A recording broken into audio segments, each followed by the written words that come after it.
पिछड़ा वर्ग के सम्मेलन बहुत लोगों ने किए। बहुत सारे राजनीतिक लोग जो है पिछड़ों के नाम पे राजनीति करने का काम करते हैं, लेकिन अगर पिछड़ों को किसी ने सम्मान दिया, अगर पिछड़ों को किसी ने ताकत दी, तो उस शख्स का नाम चौधरी देवीलाल था।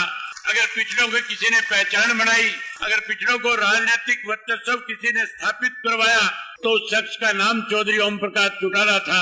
सबसे पहले चौधरी देवीलाल जी ने, जो महेंद्रगढ़ लोकसभा क्षेत्र हुआ करता था, एक आम आदमी, एक पिछड़े वर्ग से संबंध रखने वाला गरीब घर का मनोहर लाल सैनी, जो उनके साथ जेल की सलाखों में बंद था, जब वो महेंद्रगढ़ की जेल में थे, मनोहर लाल सैनी जी भी उस जेल में थे।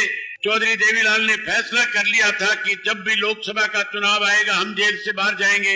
इस देश में चुनाव होगा तो मैं मनोहर लाल सैनी जैसे लोगों को लोकसभा का टिकट दे करके राजनीतिक तौर पे पिछड़ा वर्ग के लोगों की पहचान बनाने का काम करूंगा।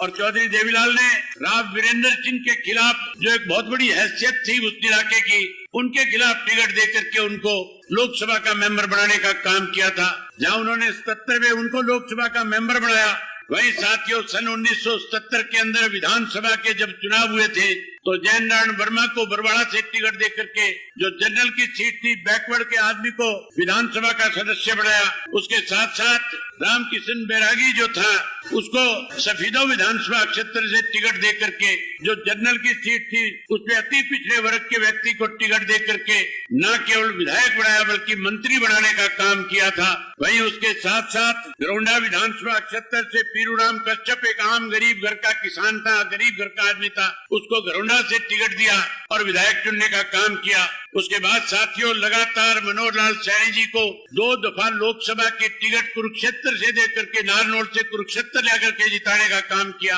वहीं 2 दफा कलासुर सैनी को चौधरी ओम प्रकाश चौटाला ने लोकसभा में पहुंचाया और उसके साथ साथ गुरजाल सिंह सैनी जो थे, उनको भी लोकसभा का मेंबर बनाने का काम किया था। अगर पिछड़ा वर्ग के समाज को किसी ने सबसे ज्यादा ताकत दी, अगर सबसे ज्यादा पहचान बनाने का काम किया, सबसे ज्यादा राजनीतिक तौर पे जागृति पैदा करी किसी के प्रति, तो आपको याद होगा हरि सिंह सैनी जो हिसार से थे, उनको टिकट दे करके एमएलए बनाया, मंत्री बनाया। उसके साथ साथ परमानंद को जींद से, परमानंद जो कुमार जाति से संबंध रखते थे, जींद की सीट से टिकट दे करके एमएलए बना करके अपने कैबिनेट के अंदर मंत्री बनाने का काम किया था। वहीं अपने सरसा जिला से हजारचंद कंबोज जो थे, उनको चौधरी देवीलाल ने टिकट दिया और सन 1987 में विधायक चुनवाने का काम किया। उसके बाद जहाँ कंबोज की पहचान खत्म कर दी थी राजनीतिक दलों ने, हमने फिर से कंबोज की एक बड़ी पहचान इस प्रदेश में बढ़े। उसके बाद एक आम साधारण घर के परिवार से संबंध रखने वाला कृष्ण कंबोज जो है,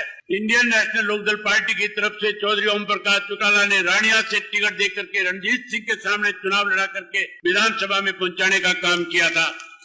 जहाँ कृष्ण कंबोज जैसे लोगों को विधायक चुना, वहीं याद होगा रामचंद्र कंबोज भी एक आम साधारण परिवार का व्यक्ति था, उसको भी घर से बुला करके टिकट दे करके फिर से रानिया से विधायक चुनने का काम किया था। वहीं उसके साथ साथ साथियों अनेक ऐसे साथी थे जिन्हें लोकसभा में भेजा गया था। डॉक्टर राम कुमार कश्यप जो था, जिसकी कोई पहचान नहीं थी, पहले पब्लिक सर्विस कमीशन का मेंबर बनाया और उसके बाद राज्यसभा का मेंबर बनाते दफा, मुझे याद है चौधरी ओम प्रकाश चौटाला जेल की सलाखों के पीछे थे, 10 साल की कैद काट रहे थे। मुझे उन्होंने जेल में बुलाया, जेल में बुला करके कहा कि राज्यसभा का चुनाव आ गया है, हमारी पार्टी की तरफ से एक व्यक्ति को सदस्य बनाया जाएगा। उन्होंने पूछा पार्टी के लोगों ने किसका फैसला किया है। मैंने उनसे कहा कि सारों का फैसला आप पे है। उन्होंने कहा कि जो फैसला चौधरी ओम प्रकाश चौटाला करेंगे, हम सबको वो स्वीकार होगा। और चौटाला साहब ने कहा कि राम कुमार कश्यप जो है एक साधारण परिवार का है, पिछड़े वर्ग से संबंध रखता है, पढ़ा लिखा व्यक्ति है,